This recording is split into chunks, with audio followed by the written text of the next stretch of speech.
So welcome everyone, and a quick note that we are recording and that the recording will be published on our YouTube channel, History at Newcastle. I'd like to begin by acknowledging the traditional custodians of the land, wherever you may be located, and to pay my respects to elders past, present and emerging, and in particular to the Penal clan of the Awabakal people of the land on which the Callaghan campus resides and where we in the room are located today.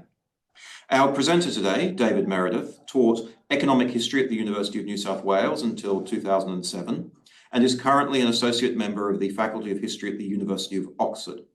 He has published widely on the economic history of British imperialism, most recently Australia, Geography and Institutions, in Volume 1 of the Cambridge Economic History of the Modern World, edited by S. Broadbury and K. Foucault. His paper today is titled Lost Words, James Cook, Joseph Banks, John Hawkesworth, and the Invasion of Australia. David, over to you. Thank you. This paper was conceived, researched, and written on Awabakal country at Lake Macquarie, and I take this opportunity to pay my respects to the Awabakal people and their elders past, present, and emerging. So, this paper is concerned with the Australian section of the voyage of the Endeavour in 1770. Through whose eyes was the voyage viewed and who wrote what, when and how? Starting with the writers, James Cook, Joseph Banks, John Hawkesworth. So between them, they wrote 150,000 words on the Australian section of the Endeavour's voyage. And Hawkesworth wasn't on the voyage, the other two were. He wrote slightly more than they did.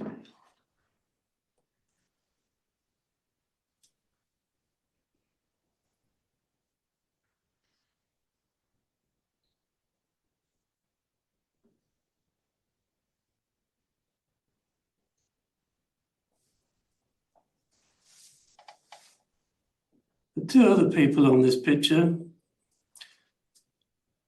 This one's Lord Sandwich, who is a politician, cabinet minister and political head of the Admiralty. And he is involved in the project which involves the writing by Hawkesworth. And that's Daniel Solander, the Swedish botanist who didn't write anything on the voyage really, but seems to have spent most of his career writing for Banks.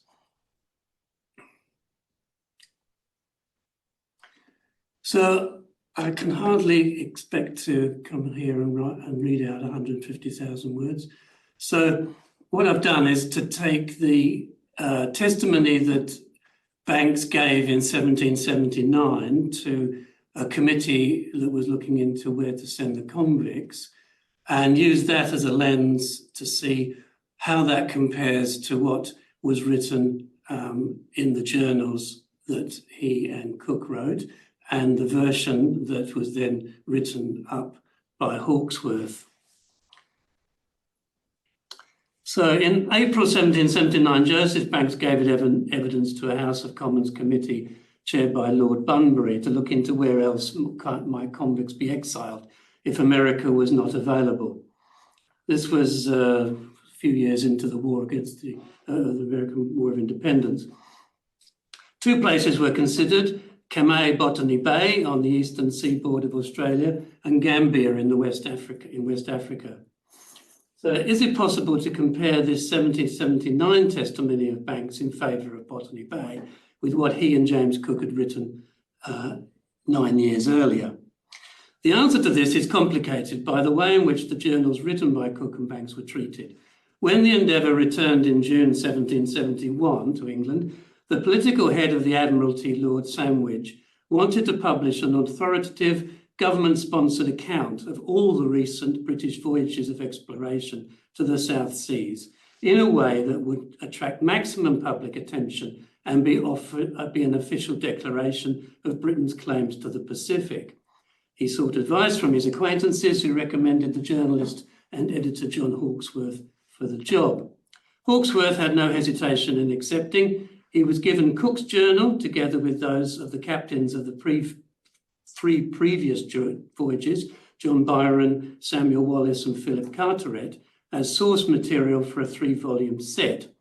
Additionally, he acquired as a personal gift from his author the private journal or diary Joseph Banks had written whilst on the Endeavour voyage. Banks also gave Hawkesworth £1,000 towards his expenses. That's the Cook's handwriting. That's Banks' handwriting. And Hawkesworth takes these two journals, which he then spends a year and a half or more turning them into a book, which looks like that. So that's account of the voyages, Commodore Byron, Captain Wallis, Captain Carteret, and Captain Cook. And at the bottom, it mentions with the assistance of the journals of Joseph Banks by John Hawkesworth, LLD. So Hawkesworth completed his work early in 1773 and negotiated with a number of London booksellers to buy his copyright, eventually settling for £6,000 from the highest bid. And this was an extraordinary amount of money to pay for such a thing. It was a great publishing success. 2,000 copies of the first edition, price 3 guineas, sold out quickly. Second and third editions soon appeared, followed by translations into German, French, and later Italian. Hawkesworth wrote in the first person, in the voices of Byron, Wallis, Carteret, and Cook, in the same way as their journals were written. With the Endeavour voyage, however, he had the second source, the journal kept by Joseph Banks, and all the extracts Hawkesworth chose to take from Banks were written as if they belonged to Cook.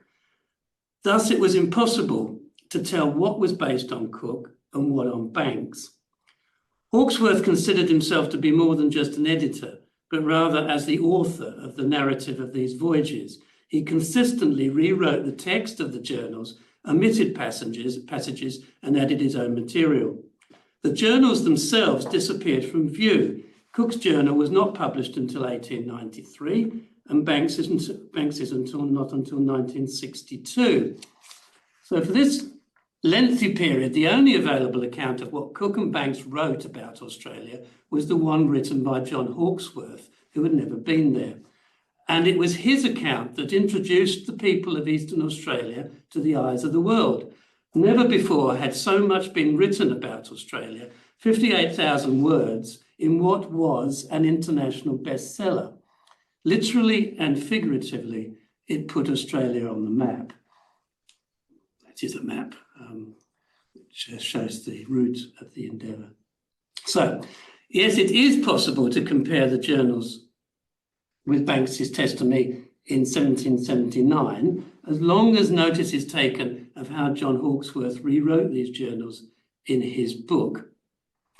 But before considering the 1779 testimony, I want to look at the annexation of New South Wales on the 22nd of August 1770, because it was obviously a fundamental part of the whole process which led to the invasion of Australia in 1788.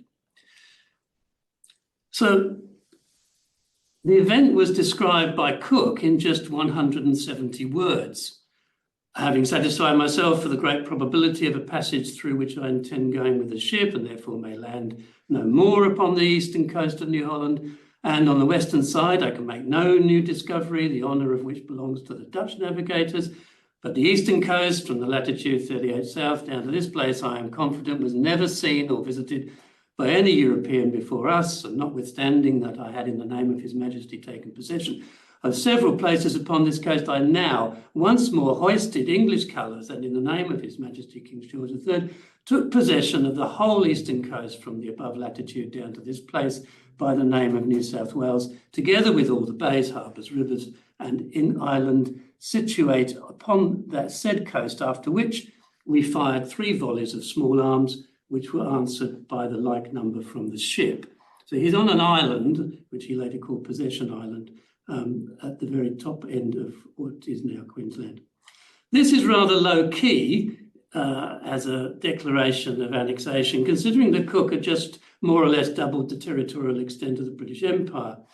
But rather than giving it more emphasis, Hawkesworth reduced Cook's account to 114 words by omitting reference to the Dutch and Western Australia.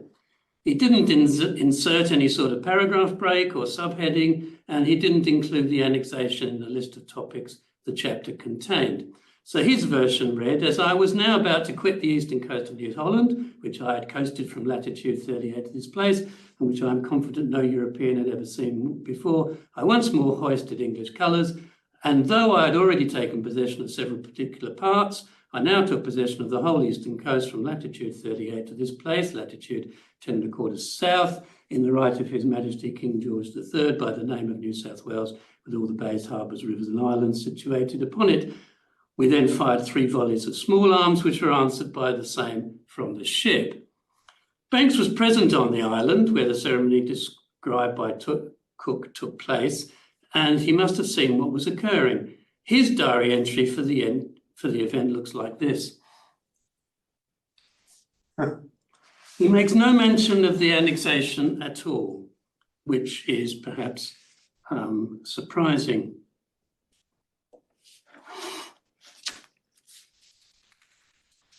This is the Endeavour Voyage, The Untold Stories of Cook in the first edition, which is the book which was brought out by the National Museum of Australia in 2020 for the Cook year. We weren't in Australia, we were locked down in England, so we weren't able to go to it, but the book is here. And it's a very good account from a perspective of the Indigenous people rather than necessarily from the European perspective, which has been dominant up to this point. Artist Carlina Waimara depicted the raising of the English colours, which is the title of their painting, in a different way in her painting Eyes of Innocence, reproduced in the Untold Story of Cook. That's the painting there, and that's the text that she accompanies it with. The story that my dad told me is when Cook sailed through the Torres Strait, he put a flag on Possession Island. The Gudong are seafaring people, and they often travelled to the island, and they saw the cloth on a stick stuck in the sand on the beach. In their innocence, my people's innocence, they grabbed that and used it as a blanket and covering. Flag was not a concept they knew of.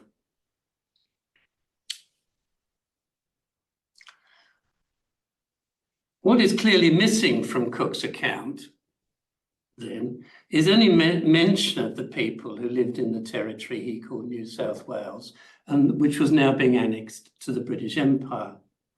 And Cook's brevity and Banks's complete silence may have been influenced by 2 documents in their possession, both lost words, as they were not published until the mid-20th century. Cook had both of these, Banks had one. The first was the so-called secret instructions to Cook from the Admiralty, which read in part, "You are also with the consent of the natives to take possession of convenient situations in the country in the name of the King." The second document, which both men had, was a letter to Banks, Solander and Cook, written by Lord Morton, who was the president of the Royal Society, which was the co-sponsor of the Endeavour voyage. Hints offered for the consideration of Captain Cook, Mr. Banks, Dr. Solander, and the other gentlemen who go upon the expedition on board the Endeavour. This letter of 2,500 words covered various actions that the explorers might take and instructed them to exercise the utmost patience and forbearance with respect to the natives of the several lands where the ship may touch. They are the natural and, in the strictest sense of the word, the legal possessors of the several regions they inhabit. No European nation has a right to occupy any part of their country or settle amongst them without their voluntary consent. These references to consent from the Admiralty and the Royal Society may explain the way in which Cook and Banks dealt with the account of annexation, given what they had just done. Hawkesworth did not have these documents, but may well have picked up on the low-key account in Cook and the absence of any account at all in Banks, and so cut it down by 1/3. Turning to the testimony of Banks to the Bunbury Committee in 1779, Banks had a number of comments to make about Botany Bay, as it was called, on the coast of New Holland, including its location, distance from England, climate, wild animals, including the kangaroo, and soil fertility and plants. But he also spoke about the people who lived there. He had reason to believe the country was very thinly peopled. Those he saw were naked, treacherous, and armed with lances, but extremely cowardly and constantly retired from our people. Let's start with the word treacherous that he uses. There is no evidence in the journals of Banks or Cook of treachery. Neither ever refer to the people as treacherous, quite the opposite.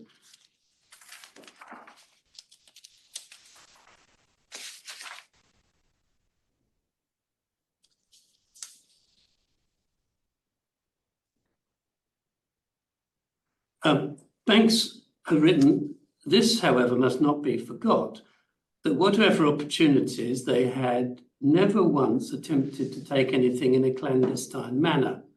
Whatever they wanted, they openly asked for, and in almost all cases bore the refusal, if they met with one, with much indifference, except turtles. And we'll come back to turtles in a minute.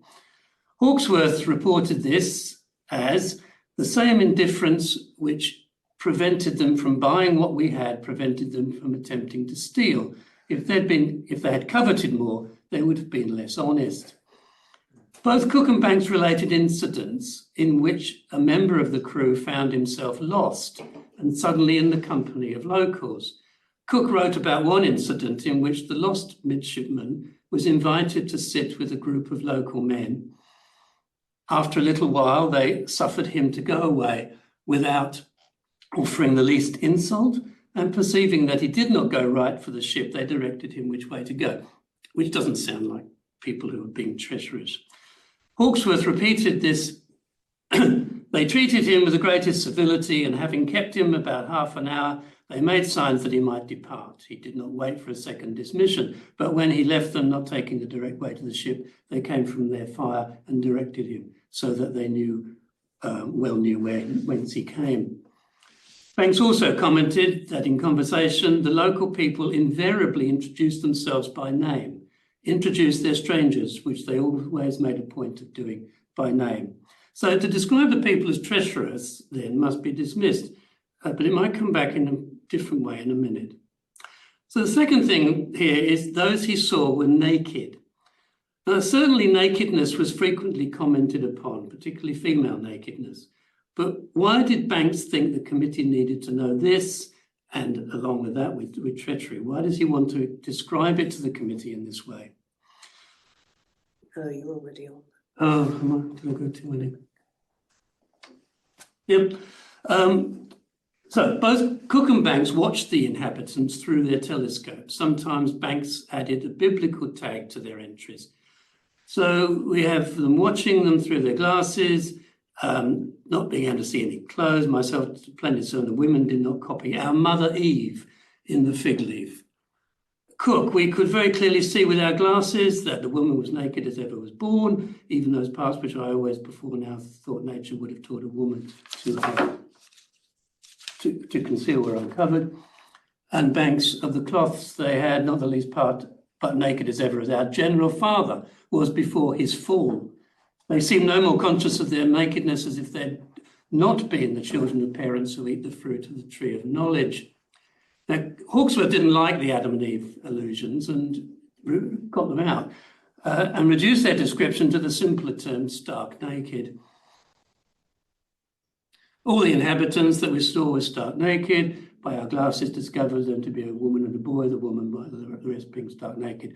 Both sexes, as I already observed, go stark naked and seem to have no more sense of indecency in discovering the whole body than we have in discovering our hands and face.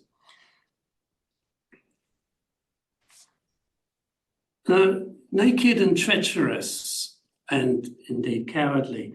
We think who Banks is and who he is talking to when he gives testimony to the committee. Banks is a member of the social elite, and he's talking to members of the House of Commons who are part of the English social elite. And he's describing the people in New South Wales here as differently as he can from the people who he's talking to.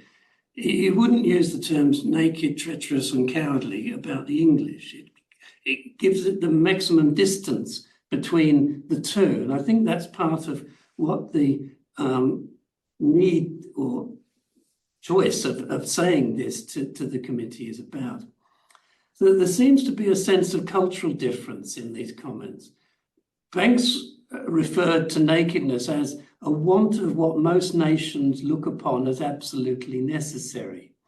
He imagined in one of his entries what would happen if the Endeavour was shipwrecked. And any survivors, he wrote, would be debarred from a hope of ever seeing their native country or conversing with any but the most uncivilized savages in the world. This collation of lack of clothing with lack of civilization was apparent in Hawkesworth's rewriting of Banks' conjecture as to what would happen if the Endeavour were to be shipwrecked.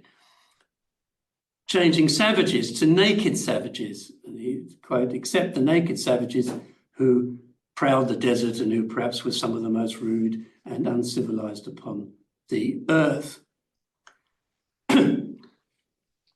The implied hierarchy of civilization here reflected the teachings of Swedish botanist Carl Linnaeus, of whom Banks has been described as a disciple. There was a mutual admiration between the two. Banks referred to Linnaeus as our master, while Linnaeus wrote to Banks that New South Wales should be named Banksia and botanists should raise a statue to the immortal Banks and more enduring than the pyramids. Daniel Solander, Banks' lifelong friend, colleague and fellow passenger on the Endeavour, was a former pupil of Linnaeus who dispatched him to England in 1760 in order to spread the Linnaeus word. And Linnaeus then became director of the natural history section of the British Museum. So there is this connection, and in Systema Naturae second edition, 1740, which is I think 7 years after the first edition, Linnaeus introduced the concept of homo variat, humans vary, and constructed a fourfold division based on skin colour: European, albus, white European, Americanus, rubensis, red American, Asiaticus, fuscus, tawny Asian, Africanus, Niger, black African.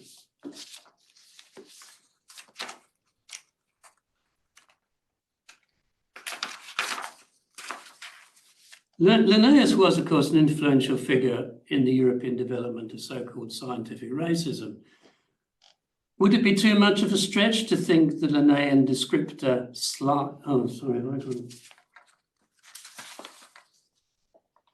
Sorry, I missed a page.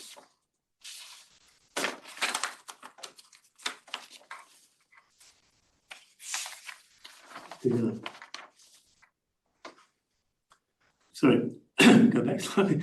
Both Banks and Cook made a point of describing the people they saw in New South Wales in terms of the Linnaean system of classification of the people by their appearance, in particular colour of skin.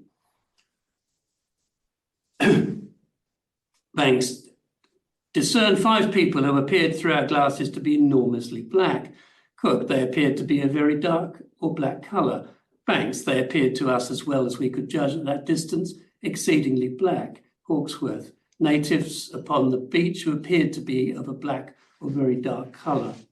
We have here too the distance again, that they're in the ship, the people are on the beach, they're seeing them at a distance through telescopes. They make comparisons. The people were blacker than any of we have seen on the voyage, though by no means Negroes. Their beards were thick and bushy, and they seemed to have a redundancy of hair upon those parts of the body where it commonly grows. The hair on their heads was bushy and thick, but by no means wholly like that of a Negro. Banks, again, their colour was nearest to that of chocolate. Not that their skins were so dark. Their hair was straight and in some and curled in others, by no means woolly or curled like that of Negroes. And finally, does the colour rub off? Banks, what their absolute colour is difficult to say. They were so completely covered with dirt.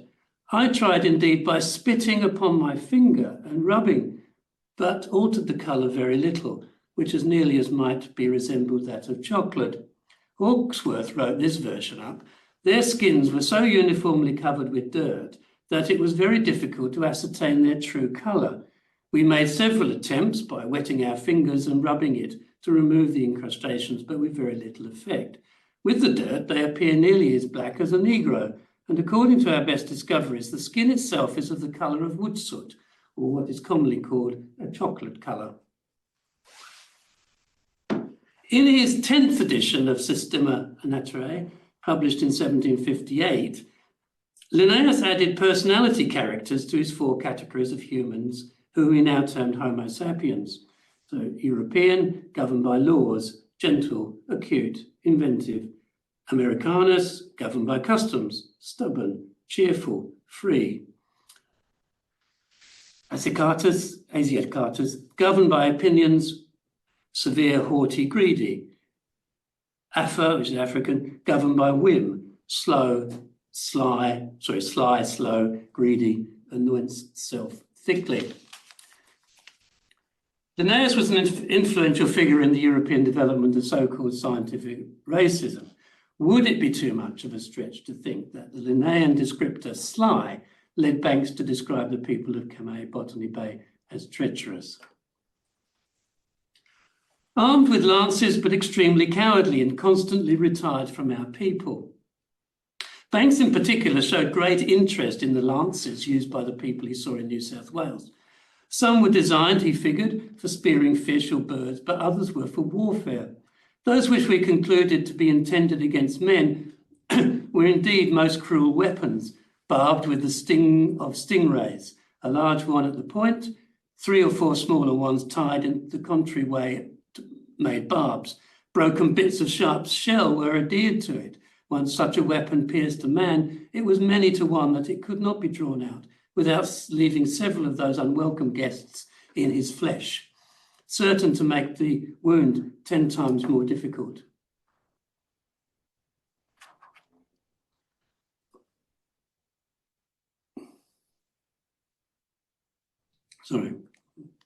Hawkesworth agreed. The lances that are thus barbed are indeed dreadful weapons, for once they have taken place, they can never be drawn back without tearing away the flesh or leaving the sharp, ragged splinters of the bone or shell behind them in the wound. Banks was sure that these weapons were frequently used. The points of the stings of the stingrays seemed intended against nothing but their own species, he wrote, using a Linnaean terminology. Everyone was impressed by the use of the spears and the use of a machine to throw the lance.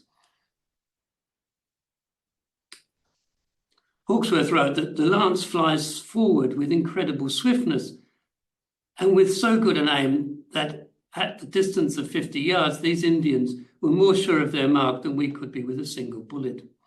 Of course, sitting in his study at home in Bromley, Kent, Hawkesworth had not actually seen these deadly weapons, but the words of those who had were powerful enough. Nor were the people always fearful. On 17 July at Wallumball Endeavour River, when Cook, Banks and Solander were on the shore, Banks wrote, "We met with 4 in a canoe, who soon came ashore and came to us without any signs of fear and dismissed their inquisitive visitors." Cook agreed. "We met with 5 of the natives, and although we had not seen any of them before, they came to us without showing the signs of fear." Hawkesworth accepted their accounts. As soon as they saw us come ashore, and though they were all strangers, they walked up to us without any signs of suspicion or fear.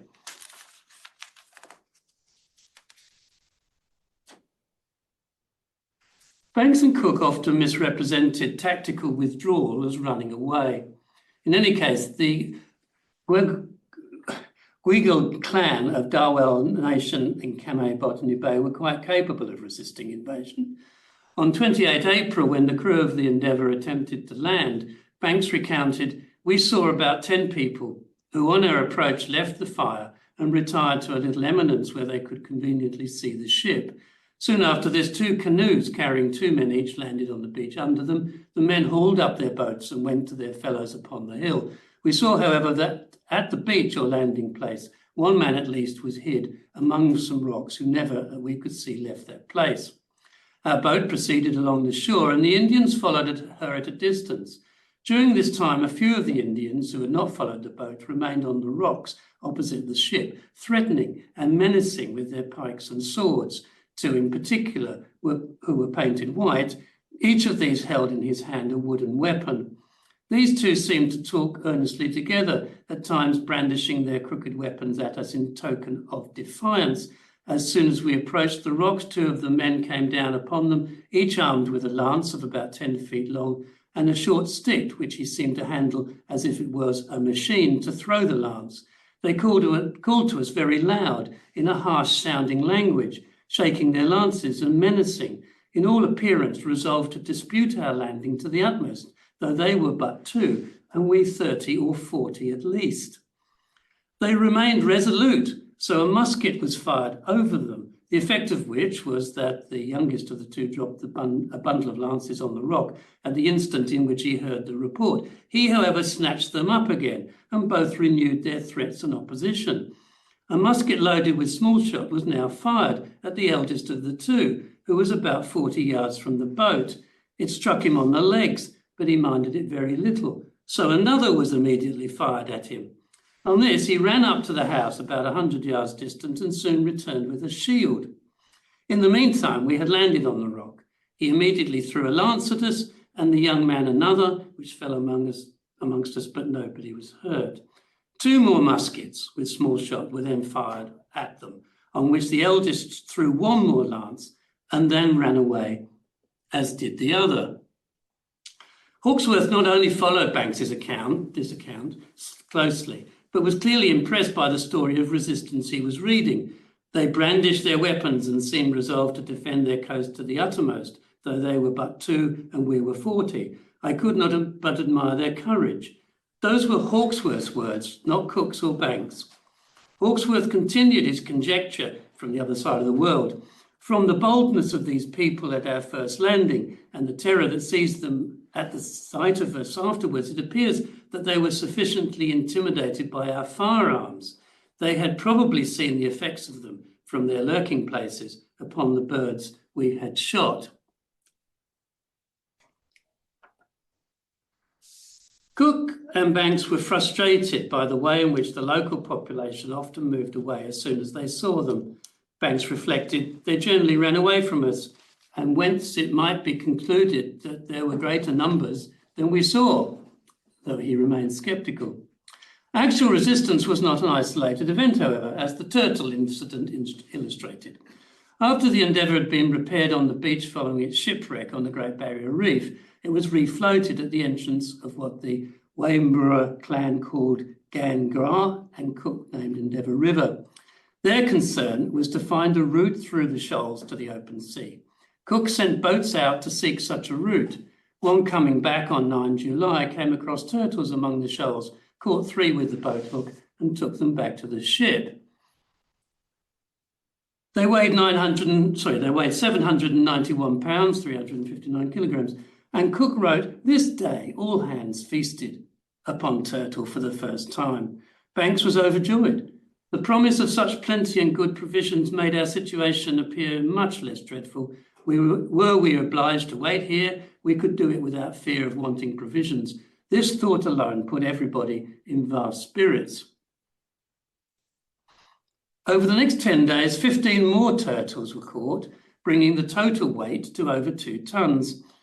On 15 July, Banks exulted. In the evening, the boat returned from the reef bringing 4 turtles, so we may now be said to swim in plenty.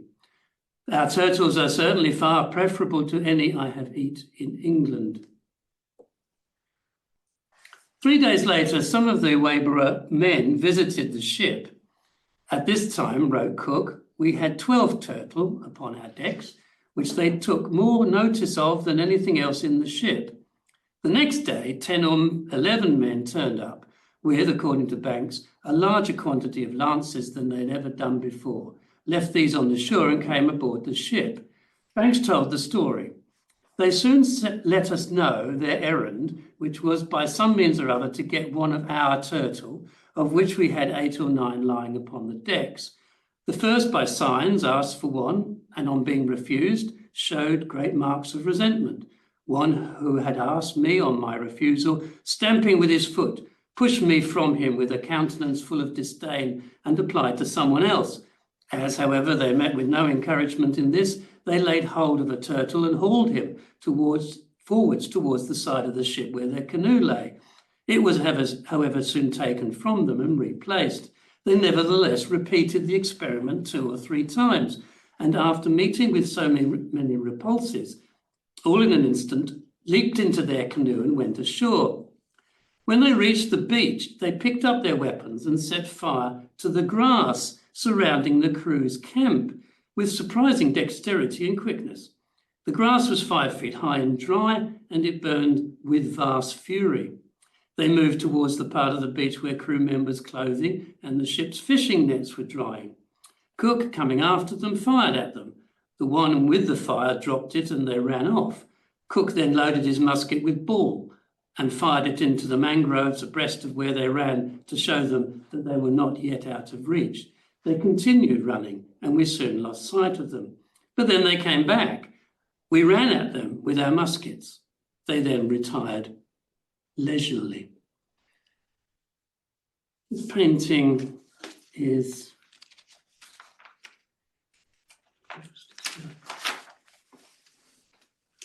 this conflict was not about invasion as such, this turtles conflict.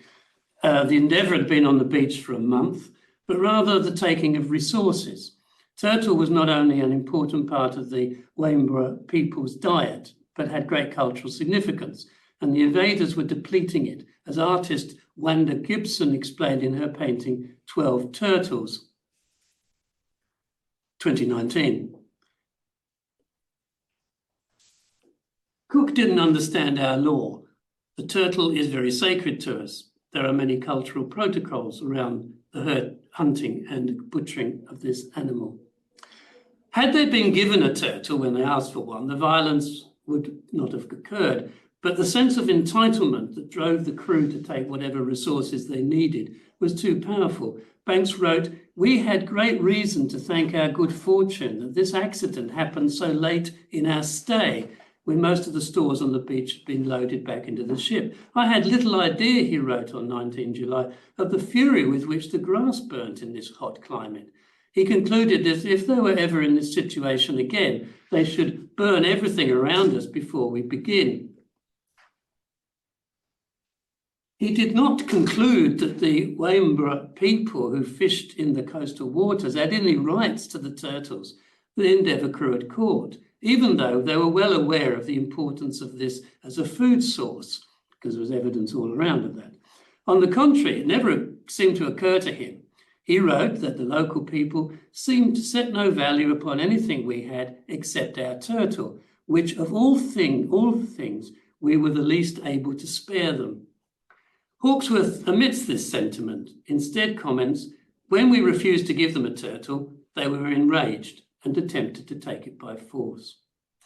This was the first time violence between First Nations people and European invaders had resulted from attempts to acquire sacred resources, and the first time fire was used as a resistance weapon against them, but it would not be the last in either case. Rewriting these accounts in England, Hawkesworth seemed less sure that the Australian people he was reading about were as pusillanimous as Cook and Banks claimed they were. He recalled his own comment put into the mouth of Cook, that "I could not help but admire their courage at Stingray Bay." Then he makes Cook say, "Neither can we determine whether they are pusillanimous or brave. The resolution which two of them with which two of them attempted to prevent our landing when we had two boats full of men in Botany Bay, even after one of them was wounded with small shot, gave us reason to conclude that they were not only naturally courageous, but they had acquired a familiarity with the dangers of hostility and were by habit, as well as by nature, a daring and warlike people.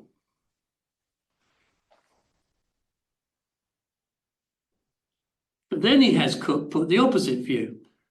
But their precipitate flight from every other place that we approached without even a menace while they were out of our reach was an indication of uncommon tameness and timidity, such as those who had only been occasionally warriors must be supposed to have shaken off, whatever might have been their natural disposition.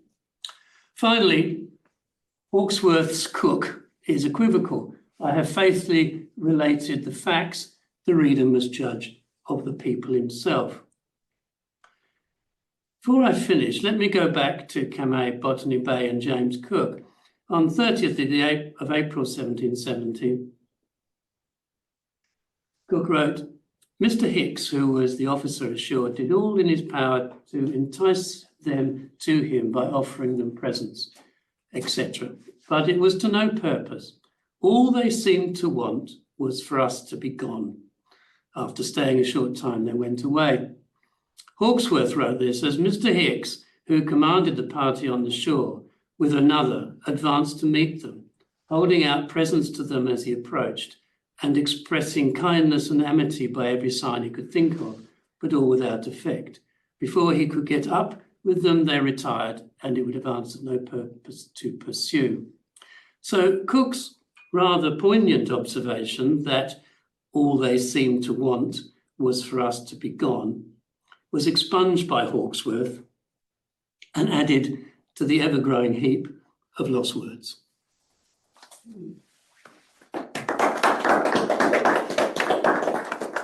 Thank you. That was really interesting. I'd like to open up the questions. I've got a couple of questions. Is it possible that Hawkesworth, when he was writing this, was in regular conversation with Banks and Banks might have helped him in that rewriting?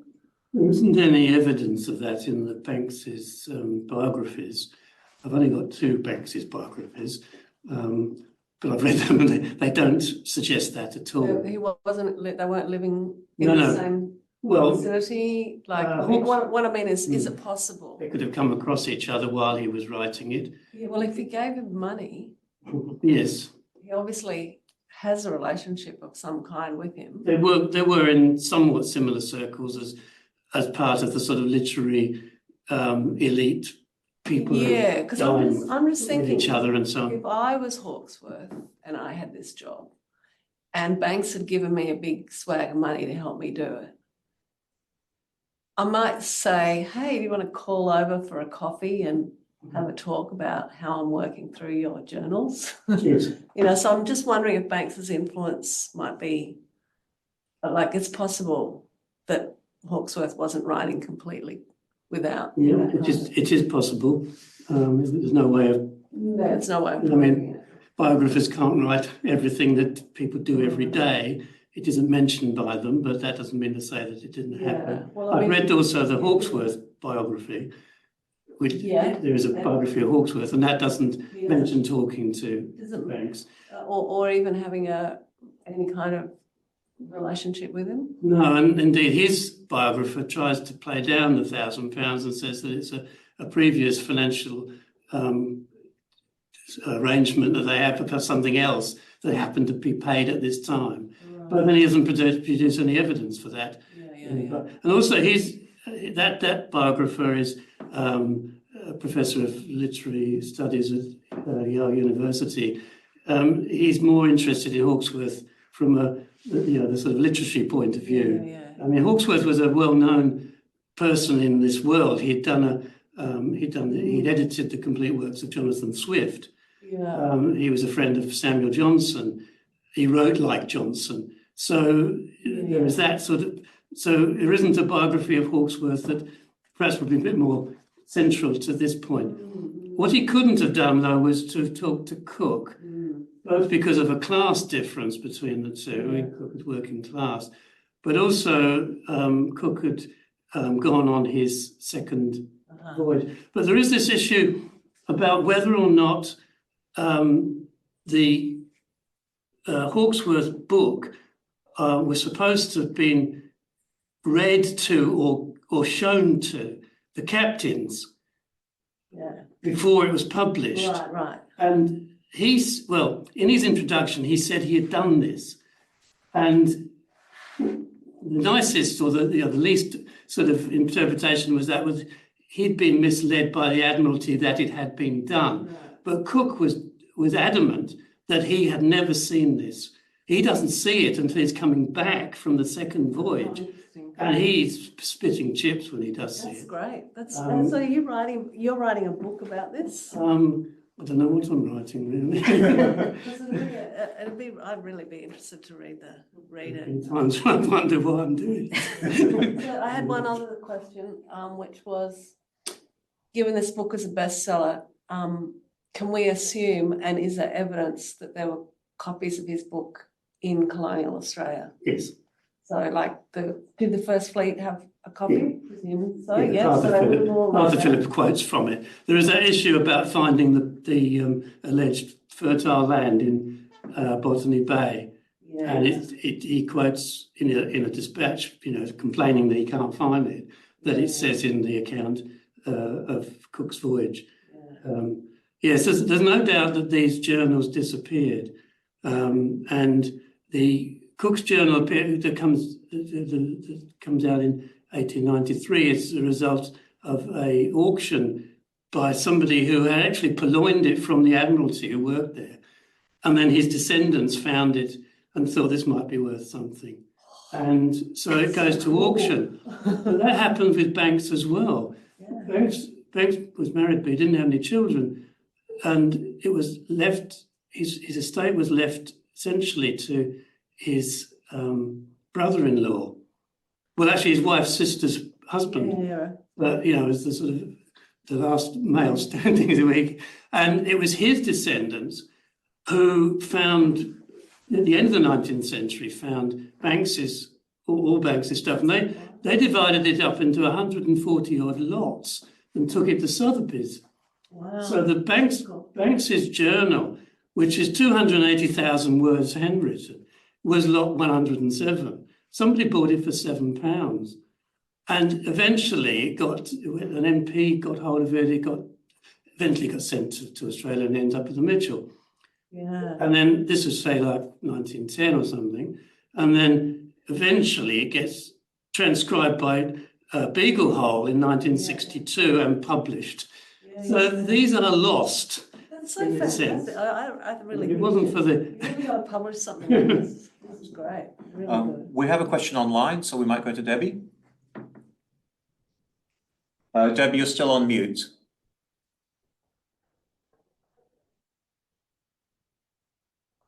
Can you hear me now? Yes. Yes. Thank you, David, for your talk and your discussion on these matters. Couple of questions. Firstly, when you discuss and use the words invasion of Australia, are you just talking in terms of the 20th and 21st century? Because, of course, Australia wasn't called Australia. Australia, from my point of view, Western Coast and New Holland was New Holland. The eastern shore that was charted by Cook was, of course, named and classified as New South Wales. So when we talk about an invasion of Australia, the penal settlement, the colony, was in Sydney Cove, Port Jackson. Nothing to do with in 1826, when West Australia had the Amity come from the east coast to our shores to then have a colony on the western coast, which is still classified as New Holland. New Holland. And the other part to my question was, in the very preface, I put this on Facebook. Why is there no mention of James Magra or James Matra? Well, from the first question, you're quite right. It isn't called Australia until after the settlement in Port Jackson, and the names often they use New Holland all the time. Even I think Arthur Phillip uses that, and there is some discussion about the idea of New South Wales. So I used it in a sort of general, as you say, 20th century. Well, I want to just correct the fact. Matthew Flinders named Australia, Yes. and Matthew Flinders circumnavigated Australia between 1801 and 1803.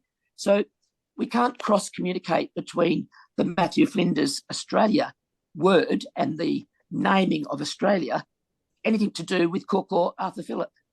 Well, no, not strictly speaking, but it's true that in the journals, both Banks and Cook talk about this country being larger than any part of Europe, the whole of Europe, rather. They have an awareness of how big Australia was when they're on the East Coast. They know where the West Coast is. Sorry, excuse me. I think you're missing my point. My point is that to claim that Australia, New Holland, was invaded or a penal settlement, and the raising of colours at 2 or 3 points along the eastern shore of New South Wales claims the whole of Australia. That is just not the case.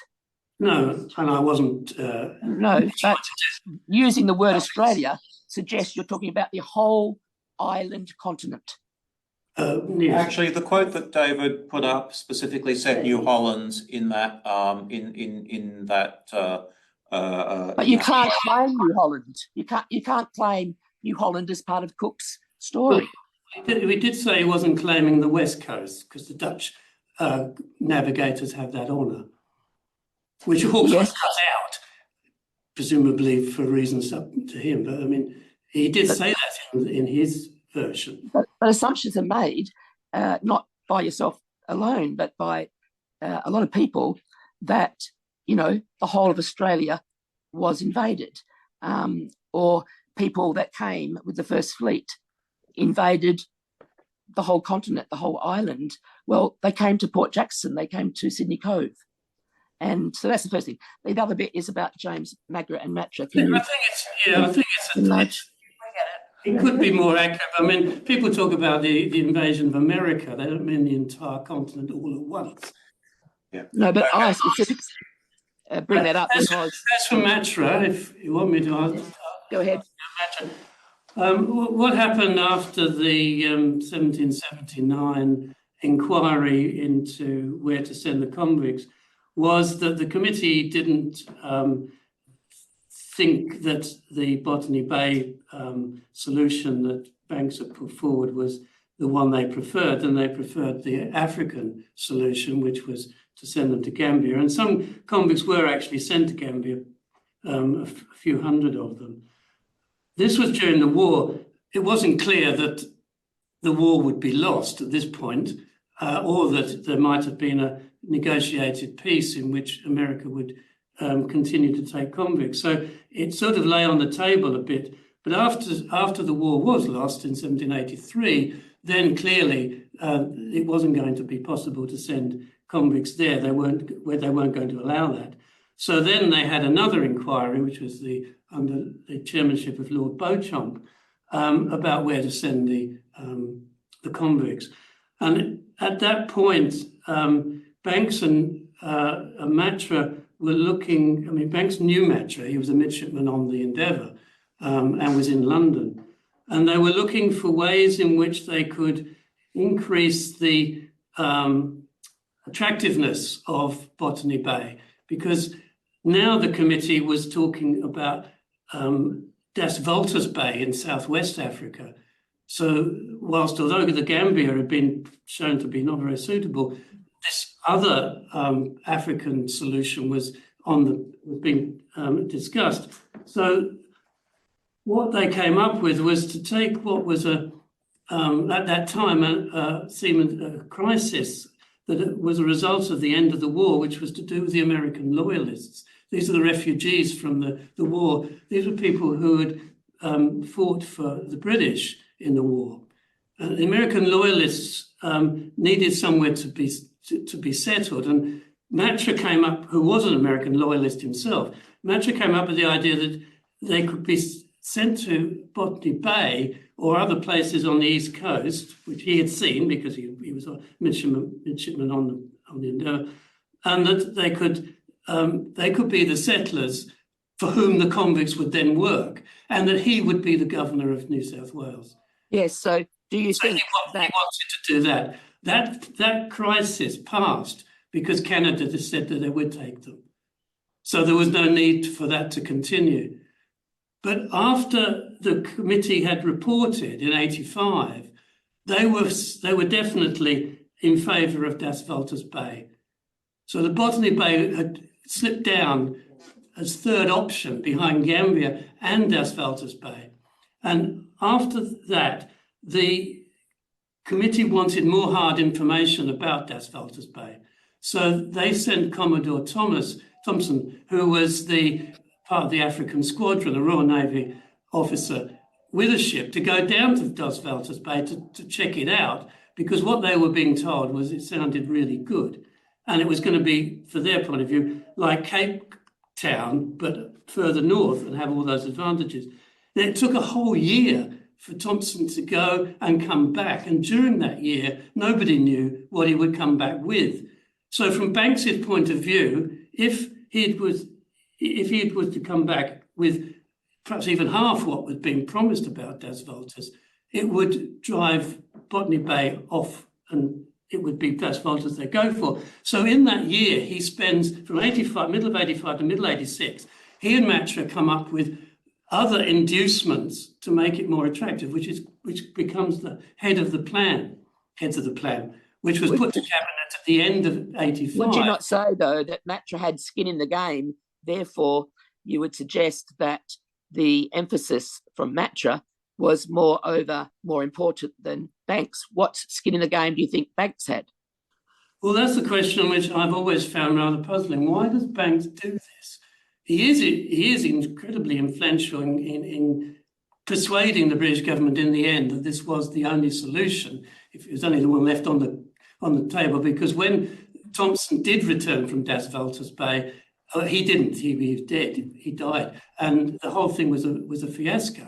There was nothing there that they could use, and suddenly there was no other option but Botany Bay. And William Pitt, the Prime Minister, said, "Just get on with it." Within a month of Thompson's ship coming back, they had got Arthur out of retirement, and they were organising the First Fleet, which Banks was involved in the actual organisation of the First Fleet in terms of the sort of logistics of it. So I think Banks was pushing for this from 1779, and then again in 1785, then again in 1786. And the question does rise, why? He isn't going to go. I'm going to tell you. Why do you think he was doing it?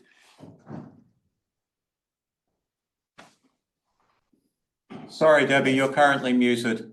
And Judy's got a hand up. yeah.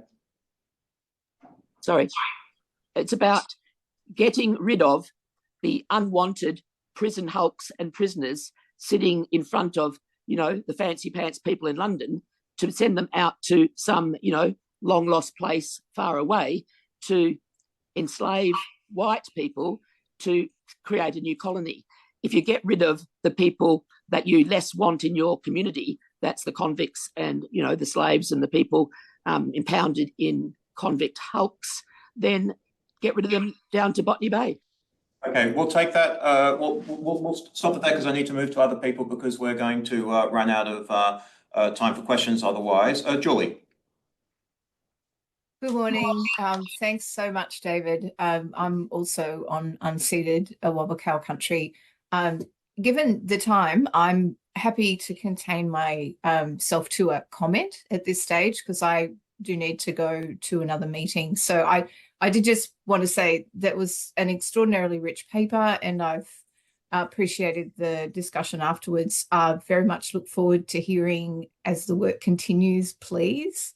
And I am going to have to go, so I don't need you to answer this at the moment, but some of what I'm interested to hear more about is this slippage that happened in the process of Hawkesworth's editorializing around the notion of skin color. I thought that was quite an extraordinary point. But anyway, thank you, and I'll have to go now. So I look forward to hearing some more. David, if I may shamelessly take advantage of the position of chair to slip in a question. I was really struck by the Mortimer painting that you showed at the beginning. And it's really interesting to see, okay, you've got Cooks, you've got Cook, Banks and Solander. That makes sense. They all went there. You've got Sandwich, okay, senior person in the colonial administration. That makes sense. But Hawkesworth is ultimately just a journalist. So why does this painting exist and why is he in it?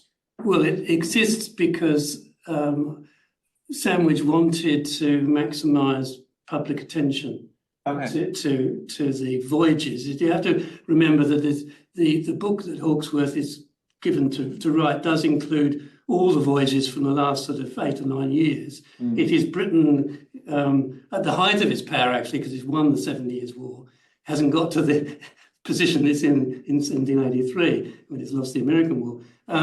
It's showing off to the world, and so you have the book. Will get Mortimer to do the painting, which presumably was not them all coming together and standing in front of it. he did it like that, but it was a bit of publicity. They didn't have social media in those days, so paintings had to. Still sexed up documents. Still dossiers. Fascinating. All righty. Please, we'll have to call it to a halt now because we're running out of time. So please join me in thanking David again for an absolutely fascinating paper. Just before you go, a quick note that our next presentation will be on Friday, the 23rd of August at our usual time of 10 a.m. Online and in person. And our speaker, Paula Jane Byrne, will be presenting on Sonara and the bankruptcy. And we hope to see you then.